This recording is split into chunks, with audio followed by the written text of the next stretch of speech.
Hey folks, Brian with another Horizons update. I just got done doing this one, and I was just reviewing some nosing and thinking about next time, putting it down, get ready to pull my my classwork out, and I realized that the camera was still running. So instead of uh, putting this out there with like 7 minutes of the backside of my head, take two. Uh, um, Couple things. There's a lot of player fluctuation happening the next few sessions, and then there's some significant campaign events that'll be happening. Not necessarily this session, but definitely next session. Okay, so Dylnn's log, Dylnn's personal log again. Okay, so the ASL was able to pull some strings, so we're able to fly our ship up to Pantel Field and park it there. As we're trying to figure out, how do we get there, that kind of stuff.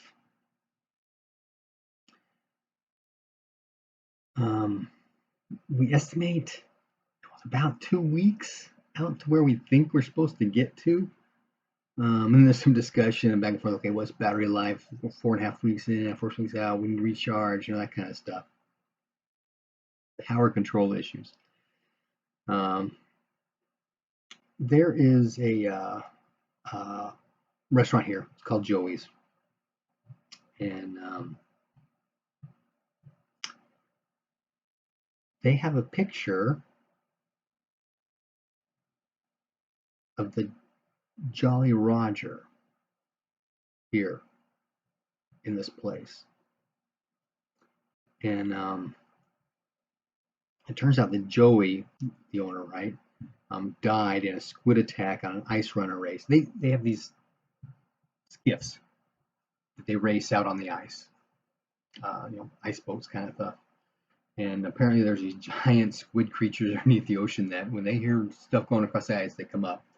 And in the roof of this place is the wreckage of his ice runner and a tentacle wrapped around it.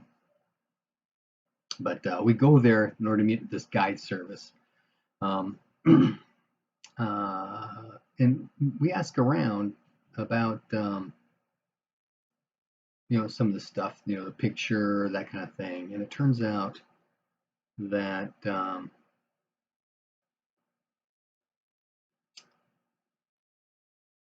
back in the diary, the Jolly Roger spaceship was doing their piracy attacks, and there was a ship that fought back. That ship that fought back is called the Fitzgerald, and apparently it's from this place.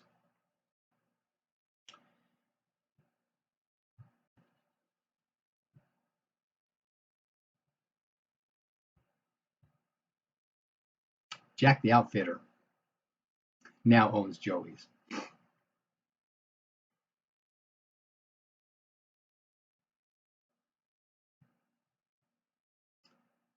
And apparently he's the grandson or some relation. Small town, right? Weird stuff happening. But anyway, we hook up with a guide, and we're taking our ATV,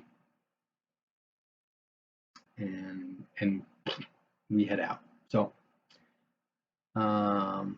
there's a winter storm en route. We find a turned over vehicle that had 3 bodies, blood smears everywhere, kind of stuff. We come across some mammoths, and we have a practice shoot. And for some reason, I'm good with a Gauss rifle, but I'm okay with sport rifles. And I just was not dialing in on this one. It took me 3 shots before I finally hit one. And we come across some mountains with like steam coming out. We finally get to where we think we need to be,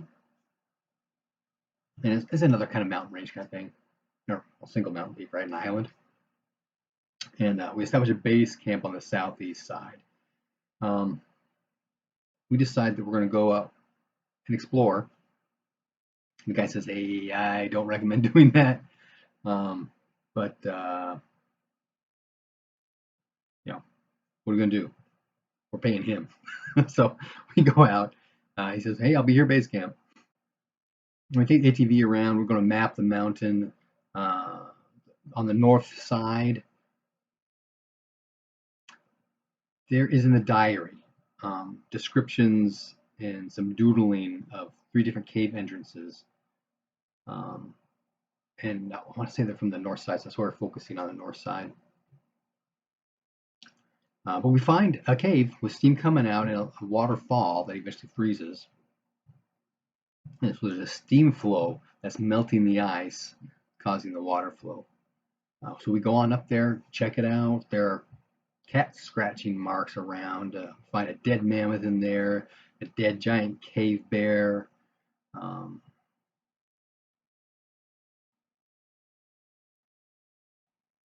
There's a glacial flow that's coming down. There's a stream that's behind us. And underneath the stream, there's something in the ice. It's a body. So we cut it out. It's got some kind of a uniform that's pre-Carillion, so this thing's at least 200 years old.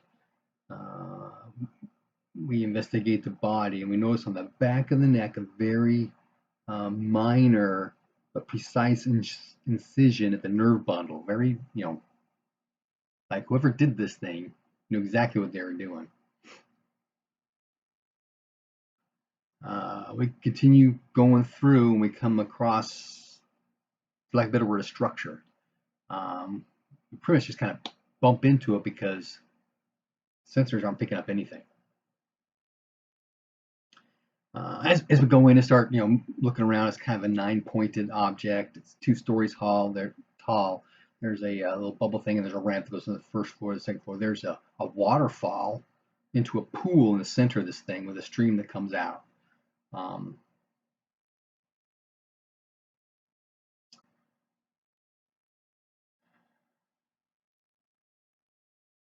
As we're just kind of walking through around the hallways and stuff, we find a scuba tank in the hallway on the floor. It's empty. But it's in front of this doorway, right?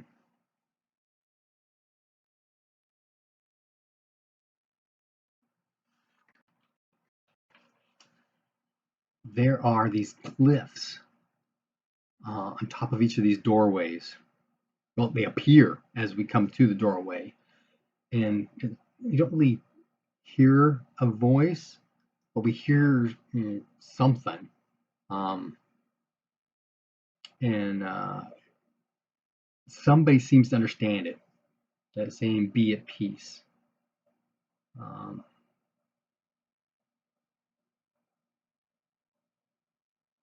And we don't really hear it. And those of us who didn't understand it had this tremendous headache. There is one of these doors. When it opens up. It's like a mini gate of some kind. Because when the door opens and you step through, you're in another place. The first one is a beach with an ocean view, and there's a cabin off to the side. The next one is like a forest with these humongous giant white trees with golden leaves all over the ground and a stream running through it. I'm not sure if these are like just some kind of high-tech holographic kind of situation, or if it's some kind of interdimensional gate kind of thing changes us to a different planet. Or even, as we're discussing this later, is it different phases of Zoctal through the past? Another one's like a desert, these sand dunes everywhere. Off to the left is a rocky outcropping with a cave. Another one goes into a swamp area, and there's something huge that's moving around in that swamp.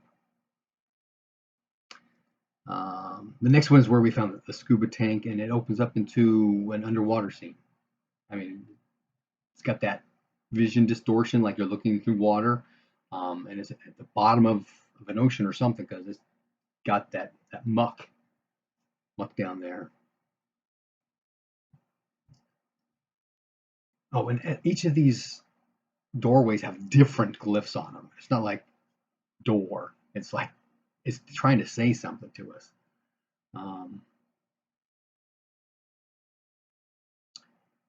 The next one's got green rolling hills with these large trees off the left.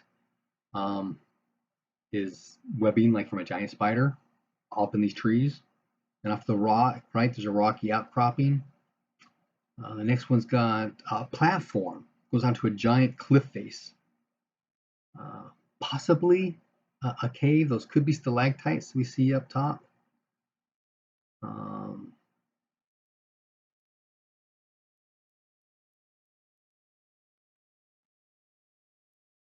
missed one. There's one that had mountains.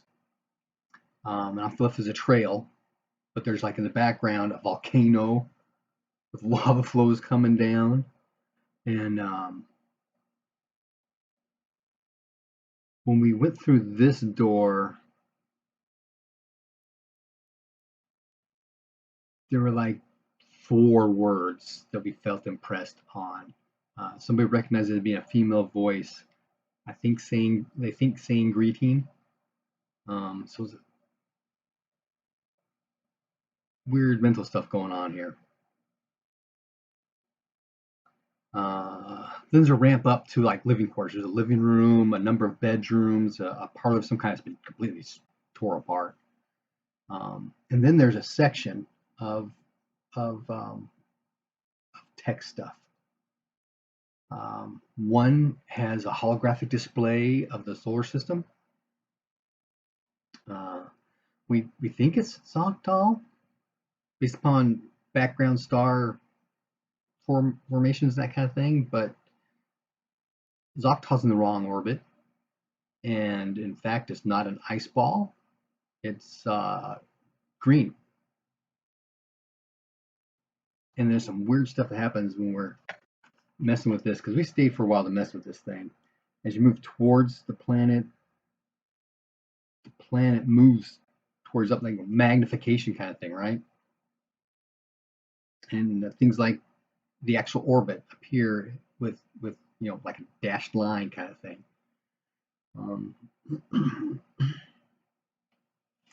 And then a sphere appears, and it hits Zoctal. And there's a wave, and everything around starts to expand, and then Zoctal gets sucked into the sphere.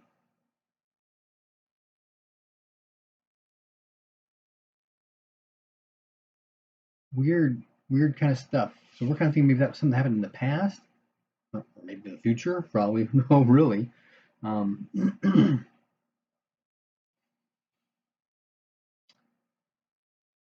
There's also a lab. It's got 3 separate stations in there. It's in some sort of a disarray. Able to figure out too much about that. And there's a bath sauna room. And we noticed that the walls of this place look like the same stuff that the spear is made from. It's this dark greenish kind of metal. So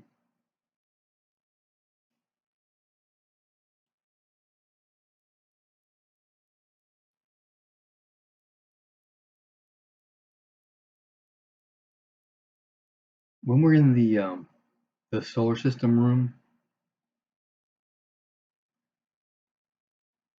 I get a picture of 3 bubbles with like a comet tail kind of thing.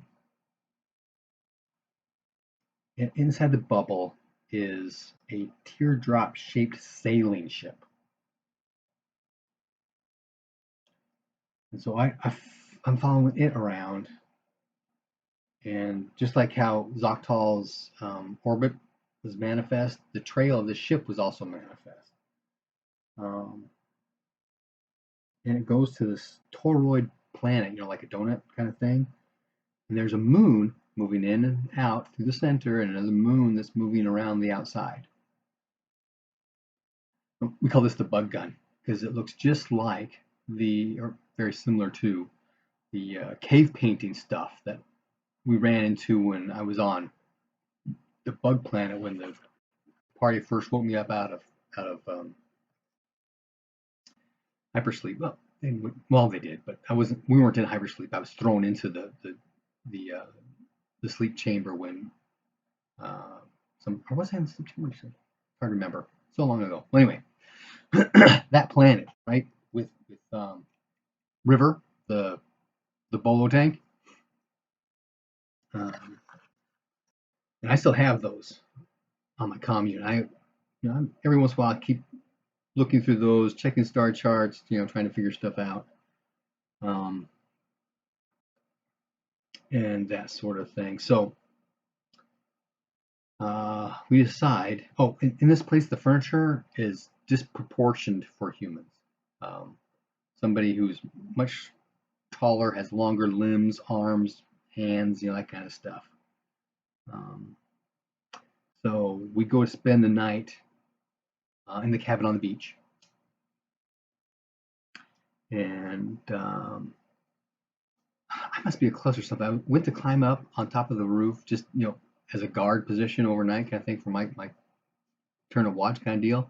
And I have tripped and fallen and damaging my leg again. Such a mess. But anyway, inside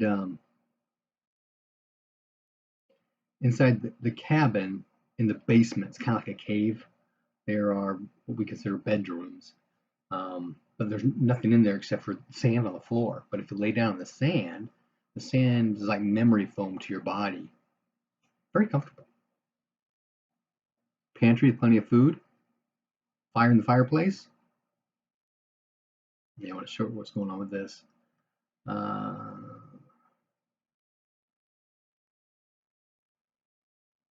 But we decided to spend the night here.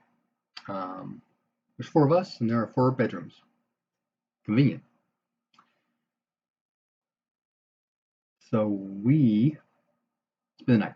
Next day, when we get up, we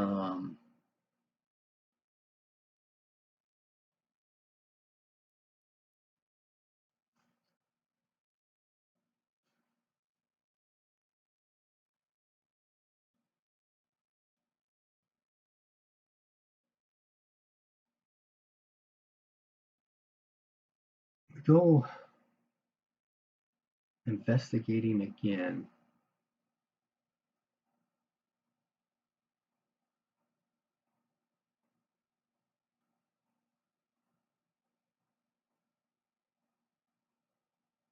But I think I'll leave that for now. First log off. Okay, yeah, I guess kind of confusing because I got notes on both sides of paper now, and some apply to that session, and some apply to the next session. So the next session starts at the bottom of the next page, and I was just writing stuff down because we were coming across all this information. But